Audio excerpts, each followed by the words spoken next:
الحمد لله الذي وحده والصلاة والسلام على من لا نبي بعده. أما بعد فأعوذ بالله من الشيطان الرجيم. بسم الله الرحمن الرحيم. وما آتاكم الرسول فخذوه وما نهاكم عنه فانتهوا.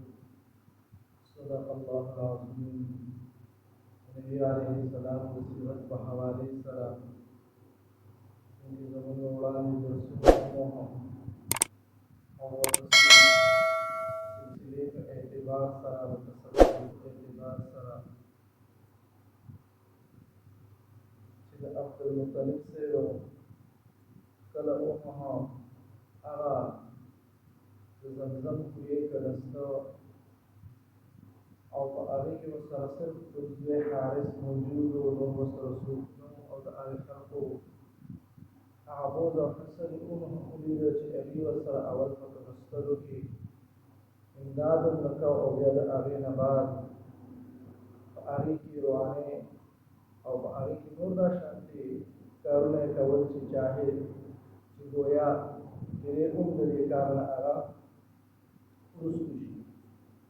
نو بیا عبدالمطلب صاحب یو نظر ومانه او نظر یې دا ومانه چې که چېرته ماله الله تعالی لس زامن راکړل او په هغه لس واړه هغه ځوانان شول او هغه زما د لاس طاقت جوړ شو، یعنې په هغې باندې زما دمه راغله، نو زه به هغې کې یو د الله تعالی په نوم ذبحه کوم، چونکې دا د هغې خلکو نظر د هغې خلکو منښته وه. چې کله یې دا نظر ومانه چې یاره زه به دا یو زوی د الله تعالی په نوم باندې هغه ذبحه کوم، الله تعالی د ده دا تمنا او د آرزو پوره کړله او لس زامن یې ورته ورکړل. د لس زامن ورکولو نه بعد په حرم کې ودرې او یو خوب یې ولیدو چې یو کس ورته راغی او هغې ورته فرمایي چې یا عبدالمطلب اوفي بنظرک لرب هذا البیت، چې عبدالمطلبه ته هغه خپل هغه نظر پوره کړه کوم چې تا د دې کور د مالک دپاره منلی. چې کله عبدالمطلب صاحب هغه د خوب نه راپاڅېدو نو خپل هغه بچي هغه یې ځان ته راجمع کړل او چې کوم خپل خوب و هغه یې ورته بیان کړو، هغې خبرې ورته وکړې. کوم چې د عبدالمطلب صاحب اولاد و هغې ورته ټول په یک زبان سره ووایي چې اوفي بنظرک افعل ما شئت، چې ته خپل نظر پوره کړه چې ستا څه زړه غواړي هغه وکړه، مطلب ستا په ملک کې کوم یو نور هغه ته ذبحه کوي هغه ته ذبحه کړه. عبدالمطلب صاحب د ټولو زامنو دپاره قرآن درزي هغه واچوله چې کوم زامن د هغې د ټولو نومونه هغه یې ولیکل او قرآن درزي چې کومه طریقه وه دغه طریقه یې وکړله. حسن اتفاق دغه قرآن درزي د عبدالله صاحب په نوم باندې هغه راووتله چې د نبي علیه السلام والد دی. نو چې کله دی روان کړو او چونکې په ټول اولاد کې د عبدالمطلب صاحب ته د ټولو نه زیات محبوب هغه عبدالله و. نو چې کله دی روان کړو چاړۍ هغه راواخېستله د ذبحې طرف ته روان کړو، نو د عبدالله خویندې چې کله ولیدل نو هغې په ژړا شولې چې زمونږ ورور وځي او هغې حلالوي. نو هغې د پلار ته یو مشوره ورکړله چې ای پلاره داسې چل وکړه، یو طرف ته لیس خان کړه او بل طرف ته عبدالله که د هغې قرآن درزي واچوه چې هغې یې د چا راووتله نو هغه به ذبحه. او په دور د جاهلیت کې دغه لس اوښان دا یو دیت و، یعنې چې چا به د چا نه قتل وکړو نو لس اوښان هغه به یې دیت ورکوو. نو دغه لس اوښانو او د عبدالله صاحب په درمیان کې قرآن درزي شوله، نو بیا د عبدالله صاحب قرآن درزي راووت.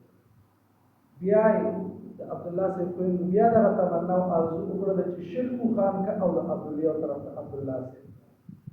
بیا یې شل اوښان کړل او بل طرف ته د عبدالله صاحب د شلو اوښانو او د عبدالله صاحب قرآن درزي وکړل. بیا پکې د عبدالله صاحب راووتل بیا ورته د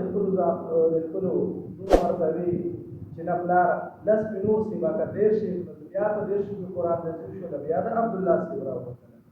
بیا یې نور اقرار چې د خان د 40 کې بیا قرآن نازل شول هغه بیا د عبدالله صاحب راووتله او دغه شانتي په 50 کې د عبدالله صاحب راووتله بیا یې ساټ کړلو سات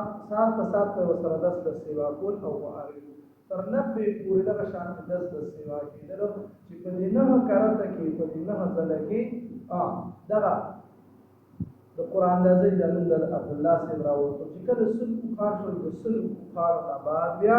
دغه قرآن نازل دا د بخارو په نوم باندې راغله او هغه بخار هغه بیا عبدالله صاحب هغه حلال کړلو او هغه د عبدالله صاحب والد محترم کوم عبدالمطلب صاحب هغه حلال کړل او په دغه وخت کې چې کله دا قرآن نازل خان راووتله نو ټول په یک زبان سره هغه الله اکبر وایي او خپل خویندو د عبدالله هغه وایي اوچت کړو او هغه یې رابوته او عبدالمطلب صاحب هغه سل خان د صفا او د مروه ترمنځ نحر کړل یعنې حلال یې کړل ابن عباس رضی الله تعالی عنه فرمایي چې اول دیت مقدار هغه لسو خان د ټولو نه روپۍ عبدالمطلب صاحب د قریش او د تمامو عربو کې دا طریقه د سنت هغه جاری کړو چې چا به یو سړی قتل کړي هغه په بدل کې د خان هغه ورکول او د نبی عليه السلام ویا چې نبی عليه السلام نه مخکې کومه د سنت دا برقرار د طریقه هغه جاری و او چې کله دا واقعیا راغله چې د عبدالله صاحب مبارکي هغه د خان قرآن د عبدالله صاحب راووتل بیا شیخ خان شول بیا د شیخ نه 150 30 بیا 40 بیا 50 بیا 60 بیا 70 حتی کې تر 100 پورې چې کله څو خان برابر شول بیا قرباني هغه قرآن دازي هغه د خان راغله نو د هغې نه بعد بیا چې په دور د جاهلیت کې لس خانو اوس د یو کس دیت هغه سل خان هغه وګرځېدل او د دې وجې نه نبي علیه السلام ته عموما څه ویل کېږي نبي علیه السلام ته ابن ذبیحین ویل کېږي او ذکر ابن معاویه رضی الله تعالی عنہ فرمایي چې یو ځل موږ د نبی علیه السلام په خدمت بابرکت کې هغه موږ حاضر چې یو عربي راغی او دغه عربي دا الفاظ استعمال کړل چې یا ابن ذبیحین یعنی یا ابن ذبیحین یعنی د دوو ذبح کون زویا دوا ذبح کون کی زویا یعنی اسماعیل علیه السلام په اشاره ده چې اسماعیل علیه السلام هم خپل بلا هغه ذبح کو الله تعالی په منځ کې کوم ګډ راستو کې راځي ذکر ان عبد المطلب سے او عبد الله سے کوم نظر باندې له هغه قران د عبد الله سے راوته چې کله عبد الله سے راوته هغه ذبح کو ولېږي د ذبح کېدل سره نور څو د هغه نه منو بلا او دغه د هغه په ځای باندې سل خان او هغه سل خان هغه ذبح شو د دې وجه نه ورته نبی عليه السلام ته ابن ذبیحین هم هغه وایي نو نبی عليه السلام چې کله دغه یو عربي راغی هغه دا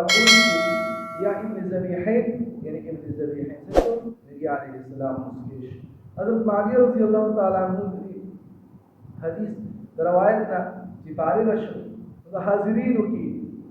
تپوس وکړو چې گویا کې دا دو ذبح کوونکي دا څوک دي حضرت معاویه رضی الله تعالی عنہ حضرت عبدالله رضی الله تعالی عنہ هغه واقعه ورته هغه یاد کړله چې گویا کې یو عبدالله دی او بل اسماعیل دی